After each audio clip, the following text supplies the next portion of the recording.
Welcome back to KWLC Decora. My name is Clay. That was Time for Space by Emancipator, one of my favorite artists. I've got a news story for you now called Fran and Jock. This is by user Pippinacious on Reddit. I was the last in a long line of grandkids on both sides of the family. No one has ever said as much, but I'm pretty sure I was an oops baby, the result of one too many glasses of wine and a couple over 40 who thought unplanned pregnancies were for teens. Oops. By the time I came along, both my grandmothers had already passed away and my grandfathers were elderly and lived in different states.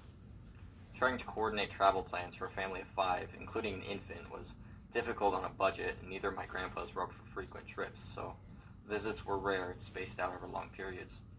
Still, both my parents wanted me to have a relationship with them, so we'd train phone calls so they could hear my nonsensical baby babble. They'd write me letters for Mom and Dad to read to me, and they'd get crayon scribbles in return. When I was 3, they both started to experience declines in health. First my maternal grandpa, then my paternal one. Fearing the worst, Mom purchased a pair of teddy bears, the kind that had recorders in them so you could record a message that would play when the bear was hugged, and made sure to get a message saved from both. My mom's father died when I was 4. A few days after his funeral, I was given a white teddy bear with bright blue eyes that twinkled from beneath a plaid flat cap and a green sweater. When I gave it a squeeze, I heard my grandpa's slightly muffled voice from its stomach. I love you, Sadie.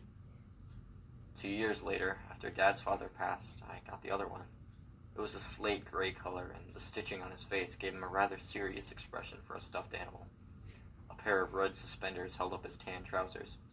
I fell asleep hugging it, and my dad told me some years later, with tears in his eyes, that randomly, throughout the night, he kept hearing Grandpop's voice coming through from my room. I love you, Sadie. I named my white bear Fran and my gray bear Jock, and put them on a shelf above my bed, where they sat throughout my childhood. Honestly, I didn't give them much thought. They had become fixtures in my room, the same way the lamp and the dresser were. Every now and again, I'd come home from school to find one of my parents standing beside my bed, looking up at the bears or giving them a little squeeze. Even as time passed, they still recited that single phrase without fail. Aside from those instances, though, Fran and Jock were little more than dust collectors from my childhood. When I went away to college, the two didn't make the cut and were left behind while I made my way out into the world for the first time. I think my parents were a little disappointed that I wasn't more sentimental over the teddies, but any memories I had of my grandpas were hazy at best, and I didn't have the same emotional connection that they did. When Mom gently asked about whether I would like them when I moved into my first apartment, I told her no, that they were probably better off with her. Okay, she said. Well, they'll be here if you change your mind. I was pretty confident that I wouldn't. The next time I went to my parents' place was to house sit while Dad took Mom on their long-awaited vacation out west. He'd been promising her they'd go for over 30 years, and they were both buzzing with excitement. In typical Mom fashion, however, she was also very nervous. You remember where all the financial documents are in case anything happens to us, right? She asked from the back seat at least 6 times on the drive to the airport. Yes, in the white bin under your bed. And the wills? Fireproof lockbox in the back of your closet. And I think she's got it, hon, Dad said, reaching back to give her knee a squeeze. Mom harumphed and sat back. Just call if you need anything. I'll be fine, don't worry. You guys are only going to be gone for a week. A lot can happen in a week, she said. I grinned at her in the rearview mirror, unconcerned, and she made a face at me, but seemed to relax. After I dropped them off, I drove back to their place and started to make myself at home again. I tossed my suitcase on my bed and went to the kitchen to make some dinner and catch up on one of my shows. It'd been a while since I'd had a true, completely free week all to myself, and I planned to take full advantage of it. After I ate, I kicked up my feet, stretched out, and commenced lazy lump mode. I managed to get almost 3 episodes in before I started to nod off. I checked the clock over the TV and sighed. It was only just after 11. Was I really turning into an old, early-to-bed woman already? The horror! I rolled off the couch and shut off the TV and all the lights, plunging the house into a deep darkness. Even in the inky black, I didn't feel even a twinge of nervousness. I'd grown up in that house. I knew it like the back of my hand, and all of its creaks and groans were almost comforting. I made my way to my room and flipped on the light. It had been at least 5 years since I lived there, but my parents hadn't done much to change my room except store a few bits and bobs in the closet. They said it was so I'd know I'd always have a place with them. I thought it was because changing it would make the fact that I was out for good more real. Whatever the reason, I appreciated the familiarity. As I started to unpack my bag, my eye was drawn to the shelf over my bed. Fran and Jock, ever vigilant, were sitting in the same spots they'd occupied for most of my life. I don't know why, but I couldn't help but smile and reach out to them. I took Fran down first and gave his little cap a tweak before squeezing him around his stomach. I love you, Sadie, Grandpa said. After putting Fran back, I did the same to Jock, who stared up at me with his usual sternness, even as I plucked one red suspender. I love you, Sadie, Grandpop said. It was the first time I'd listened to them in a while. Even if they didn't resonate as deeply with me as they did with my parents, I was glad to find the recording still worked. A quick trip to the bathroom and a change into my pajamas later, I was in bed and fast falling asleep. I can't say exactly what woke me. A nightmare, I figured, given that my heart was beating quite quickly. but I couldn't remember any details. I took a deep breath and rolled over, already falling half asleep again, and found myself face to face with a dark figure on the pillow beside me. I yelped and sat up, grabbing at my phone, my nearest source of light, and shined it towards my bed. Fran was lying on his side beside me. I let out a small chuckle and gave myself a little shake to dismiss the lingering fright that he'd caused and picked him up. "Did you fall off the shelf?" I asked him quietly. I must have put him back too close to the edge earlier, and gravity had done its duty. I gave Fran a gentle squeeze. "Get out." I stared down at the bear and blinked once, very slowly. I must be more sleepy than I realized, I thought. I was hearing things. To prove to myself that it had just been my imagination, I squeezed him again. "Get out." It was still Grandpa's voice, but instead of the soft warmth it always had, it sounded cold, almost menacing. I threw Fran across the room where he hit the wall. From over my head, I heard Grandpop's more gravelly voice. "Get out." I whipped around and looked up at Jock. He was sitting in the same place as always, but now he was turned towards the door instead of facing forwards. Had I put him down like that? I couldn't remember. "Get out." Grandpa's voice came from Fran again, louder this time. "Get out." Grandpop echoed from Jock. The two went back and forth, their voices getting louder and louder, until I slapped my hands over my ears and leapt from my bed.